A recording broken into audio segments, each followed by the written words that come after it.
আসসালামু আলাইকুম রহমতুল্লাহ বারাকাতুহু। সবাই কেমন আছেন? আশা করি সবাই ভালো আছেন। আজ আপনাদের জন্য নিয়ে এসেছি গল্পের দ্বিতীয় পর্ব। আশা করি গল্পটি আপনাদের ভালো লাগবে। তাহলে চলুন শুরু করা যাক। কথায় আছে না, আল্লাহ সহায় থাকলে দুনিয়ার কেউ কোনো কিছু করতে পারে না। আমি মনে মনে ভাবলাম সমস্যা এখানেই মিটে গেছে, কিন্তু সমস্যা কমার বদলে যে আরও বেড়ে গেছে কে জানতো। মেয়েটি তখনও নিস্তব্ধ হয়ে বসে আছে।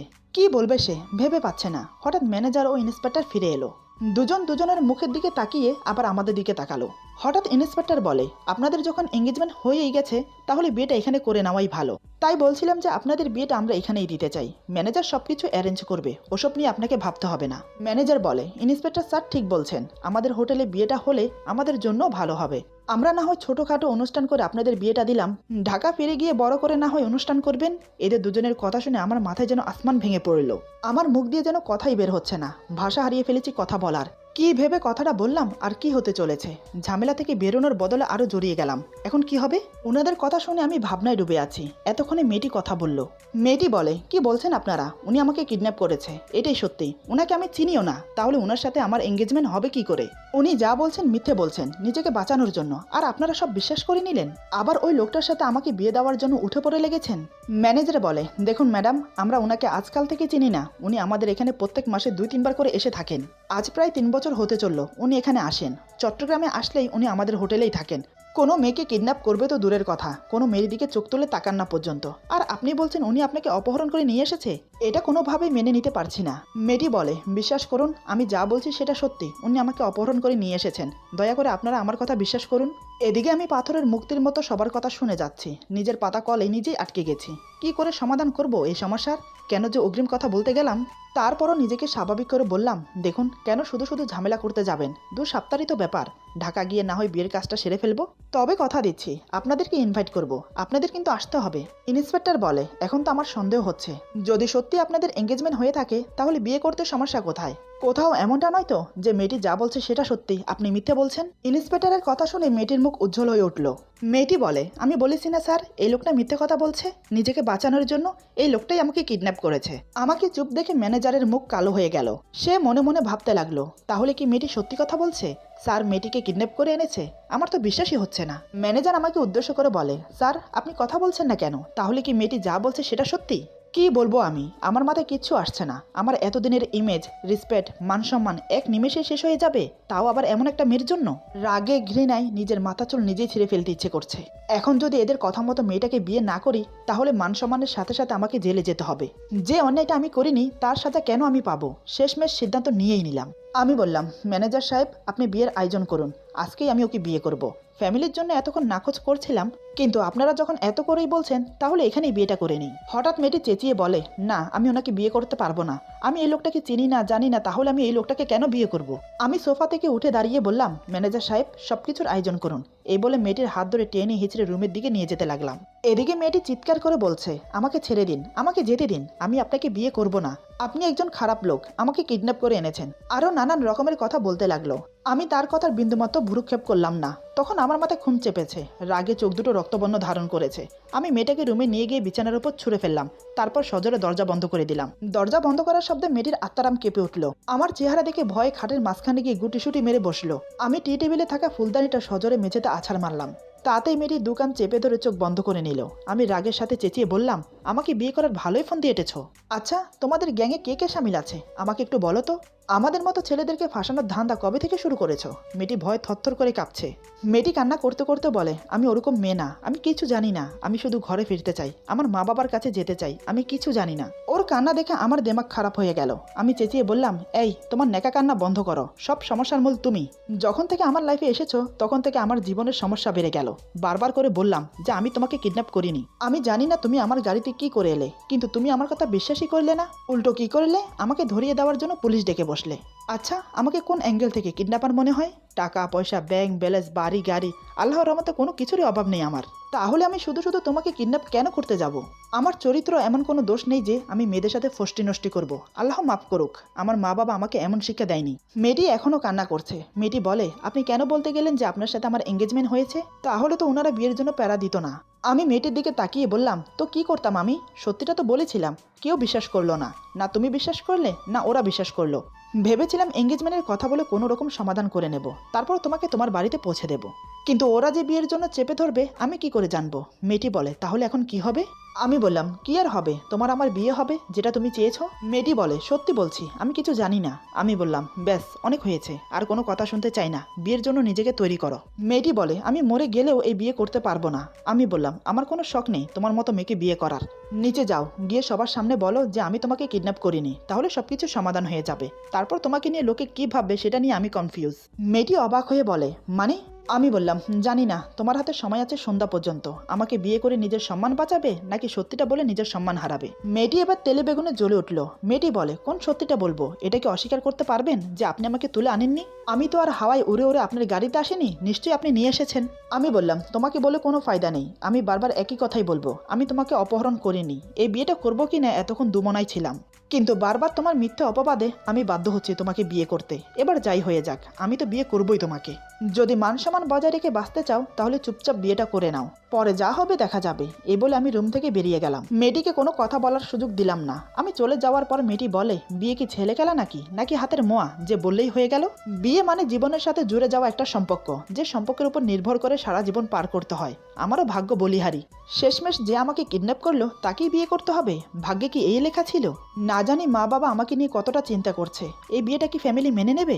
লোকটা কথায় কথায় আমার মতো মেয়েকে বিয়ে করার কোনো ইচ্ছে নেই, এই কথাটা কেন বললো? সত্যিই কি আমি দেখতে খারাপ? মেয়েটি চট করে উঠে আয়নার সামনে দাঁড়ালো, নিজেকে খুঁটিয়ে খুঁটিয়ে দেখতে লাগলো। এত বছর নিজেকে আয়নায় দেখেছে নিজের মতো করে, কখনো কোনো কিছুর কমতি দেখেনি নিজের মাঝে। তাহলে আজ ওই লোকটার কথা কেন মনে হচ্ছে নিজের মাঝে কোনো কিছুর কমতি রয়েছে? অনেকক্ষণ খুঁটিয়ে খুঁটিয়ে নিজেকে দেখে একটা জিনিসের অমিল পেল, সেটা হলো আমি ফর্সা, সে শ্যামলা। আয়নার দিকে তাকিয়ে মুখে হাত বুলিয়ে মেয়েটি বলে, আমি শ্যামলা বলে কি লোকটা আমাকে একথা বলেছে? আরও নানান বিষয়ে কথা ভাবতে লাগলো, কিন্তু এখন পিছু হবার কোনো উপায় নেই। ছেলেদের থেকে মেয়েদের আত্মসম্মান একটু বেশিই হয়। শেষমেশ মান সম্মানের কথা চিন্তা করে আমি যেমন মেয়েটিকে বিয়ে করছি, ঠিক তেমনি মেয়েটিও নিজের মান সম্মানের কথা চিন্তা করে বিয়েতে রাজি হলো। কারণ পরিস্থিতিও এমন ছিল, সন্ধ্যার সময় কাজে এসে আমাদের বিয়ে পড়ালো।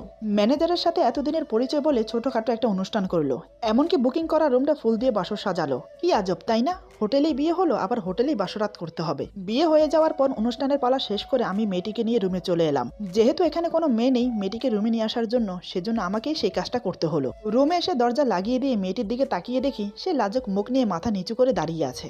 মেয়েটির ভাব ভঙ্গিমায় বোঝা যাচ্ছে সে বিয়েটা অনায়াসেই মেনে নিয়েছে।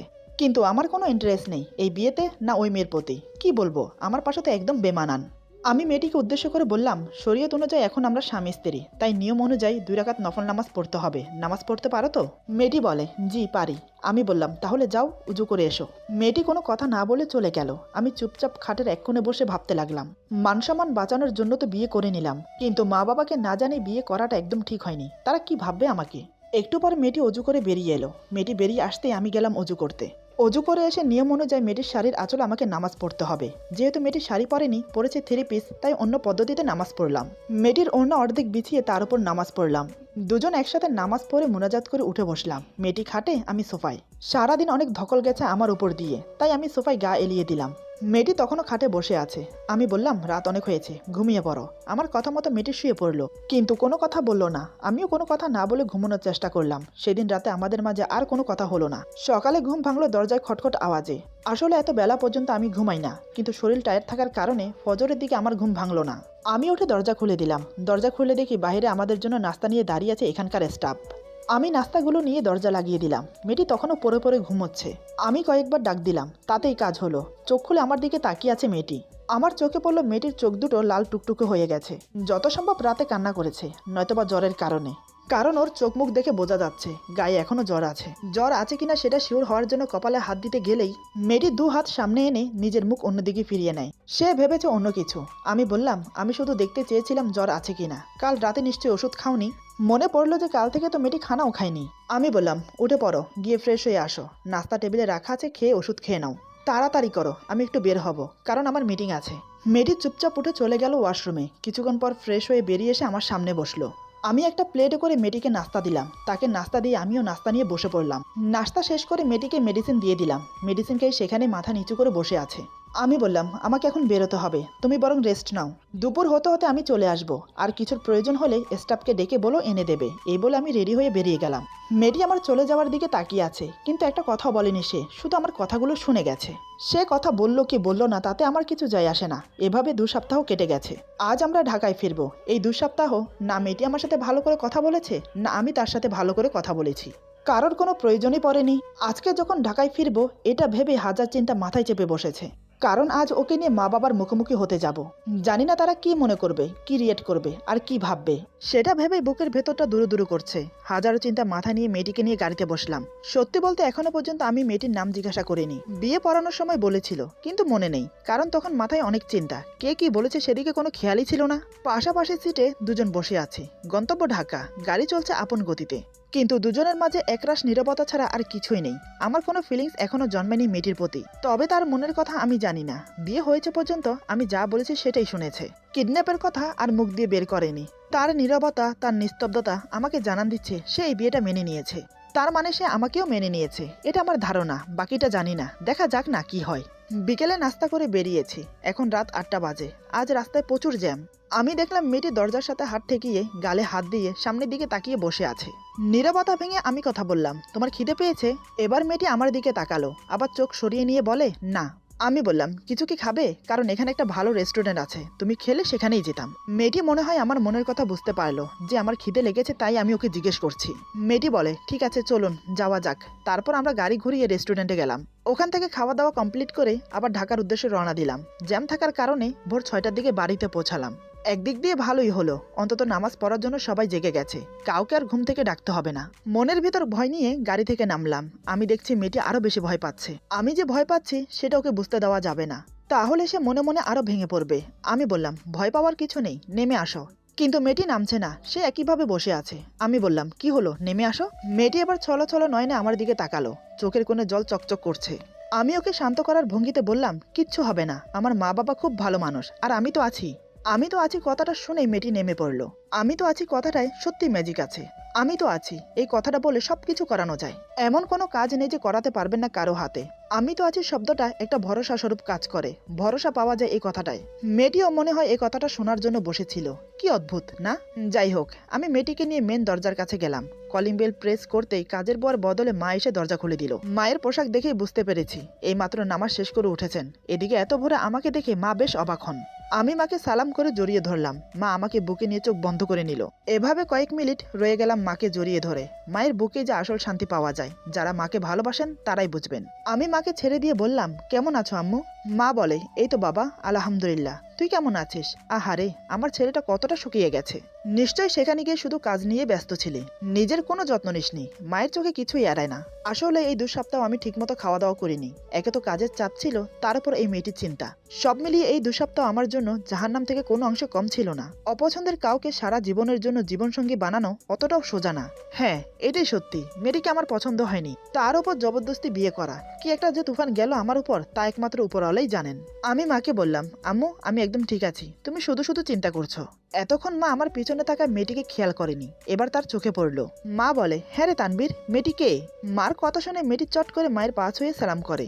মা মেয়েটির মাথায় হাত বুলিয়ে বলে, বেঁচে থাকো মা। আমি বললাম, মা এখন ভেতরে যাই, পরে না হয় বলছি। মা বলে, আরে আমি তো ভুলেই গেছি, আয় ভেতরে আয়। তারপর আমরা বাড়ির ভেতরে গেলাম। তখন বাবা ড্রয়িং রুমে বসেছিল। আমি গিয়ে বাবাকে সালাম করলাম। আমার দেখা দেখি মেয়েটিও সালাম করে। যাক, একদিক দিয়ে অন্তত ভালো আছে। হঠাৎ মেয়েটিকে সালাম করতে দেখে বাবা অবাক হয়ে তাকিয়ে আছে। মেয়েটি গুটিসুটি মেরে আমার পেছনে এসে দাঁড়ায়। বাবা মেয়েটির দিকে তাকিয়ে বলে, তানভীর, মেয়েটি কে? মাও জিজ্ঞাসু চোখ নিয়ে তাকিয়ে আছে আমার দিকে। আমি একবার মা বাবার দিকে তাকিয়ে আবার মেয়েটির দিকে তাকালাম। তারপর মাথা নিচু করে বললাম, বাবা আসলে আমি এই মেয়েটিকে বিয়ে করেছি। আমার কথা শুনে মা ধপ করে সোফায় বসে পড়ল। মা বাবা দুজনেই আমার দিকে তাকিয়ে আছে। বাবা খুব শান্ত গলায় বলে, এমন কি হয়েছিল যার জন্য আমাদেরকে জানানোর প্রয়োজন মনে করিসনি? তোর এই মেয়ে পছন্দ, আমাদেরকে বললেই পারতি। আমাদেরকে বললে কি আমরা তোদের বিয়ে দিতাম না? আমি বললাম, বাবা পরিস্থিতি এমন ছিল যে আমি বাধ্য হয়েছি বিয়ে করতে। বাবা বলে, কি এমন হয়েছিল যে আমাদেরকে জানানোর সময় পাসনি? আমি এবার বাধ্য হলাম সব খুলে বলতে। এক এক করে সব খুলে বললাম বাবা আর মাকে। সব কথা শুনে বাবা মা দুজনেই হতবাক হয়ে যায়। দুজনেই চুপচাপ আমার দিকে তাকিয়ে আছে। আমি বললাম, এবার তোমরাই বলো আমি কি করতাম তখন?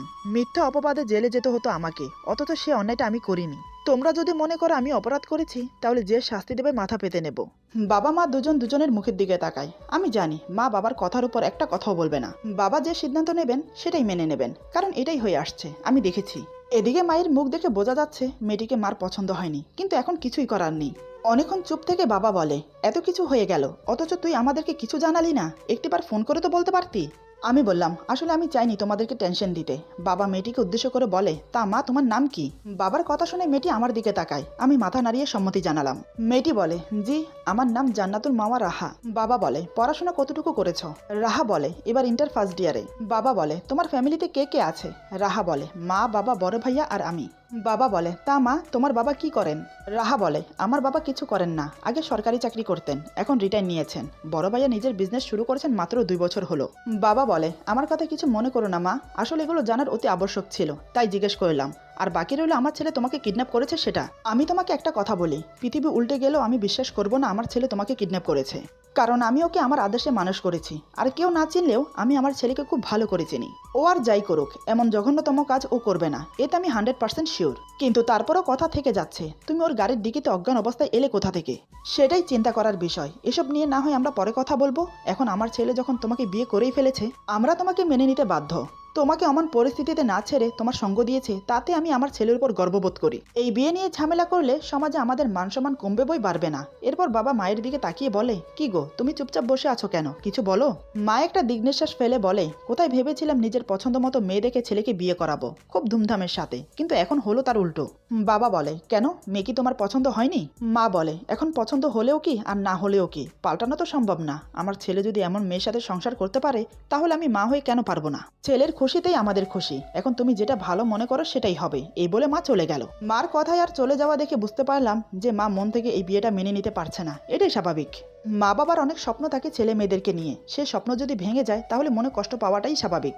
মা চলে যাওয়ার পর বাবা রাহাকে বলে, তুমি কিছু মনে করো না মা, তোমার শাশুড়ি হয়তো একটু মনে কষ্ট পেয়েছে ছেলের এহানো আচরণে, পরে দেখবে সব ঠিক হয়ে যাবে। তোমরা এখন উপরে যাও নিজেদের রুমে, সারা রাত না ঘুমিয়ে জার্নিং করে এসেছো, নিশ্চয়ই অনেক ক্লান্ত, গিয়ে রেস্ট করো। আর হ্যাঁ, তোমার বাড়ির অ্যাড্রেস আমাকে দাও, তোমার মা বাবার সাথে কথা বলতে হবে তো বিয়ের ব্যাপার নিয়ে। রাহা মাথা নাড়িয়ে হ্যাঁ বলে।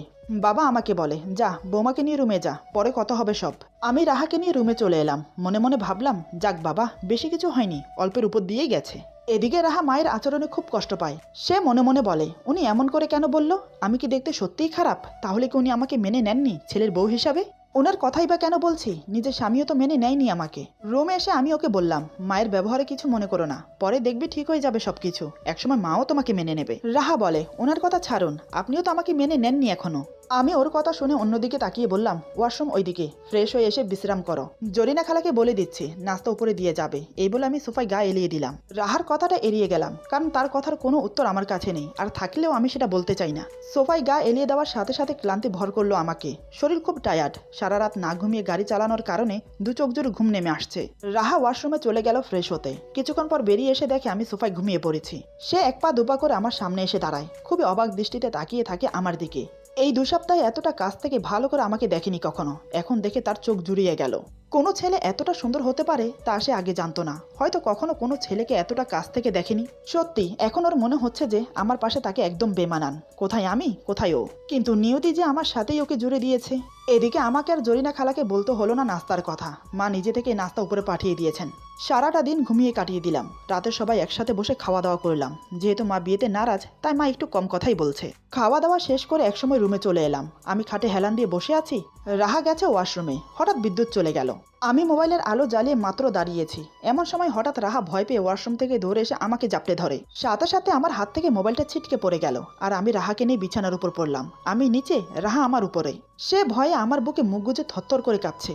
আমি ওর 2 বাহু শক্ত করে ধরেছি, একে অপরের সাথে একদম মিশে গেছি। আমি ওর বাহু ছেড়ে দিয়ে জড়িয়ে ধরলাম। ওর ছাড়া চুলগুলো উড়ে এসে আমার মুখ ঢেকে দিয়েছে। আমার চোখ নিমেষেই বন্ধ হয়ে এলো ওর চুল থেকে আসা মিষ্টি ঘ্রাণে। হঠাৎ আমি ওকে ছেড়ে দিলাম। রাহা তখনও আমাকে শক্ত করে জড়িয়ে আছে। আমি বললাম, রাহা কি হয়েছে তোমার? আমার কথা শুনে হঠাৎ রাহা যা করলো তা দেখে আমি বিস্ময়ে অবাক হয়ে গেলাম। মেয়েটি থেকে থেকে এমন একটা কাজ করে যেটা আমাকে খুব ভাবায়, কিন্তু এখন যেটা করলো এটা তো আমি আশাই করিনি। এরপর যা হলো, আজকের গল্প এখানে সমাপ্ত। গল্পের বাকি অংশ পেয়ে যাবেন আগামী পর্বে। সবাই ভালো থাকবেন, সুস্থ থাকবেন, আর বন্ধুদের সাথে বেশি বেশি করে শেয়ার করবেন। আল্লাহ হাফেজ।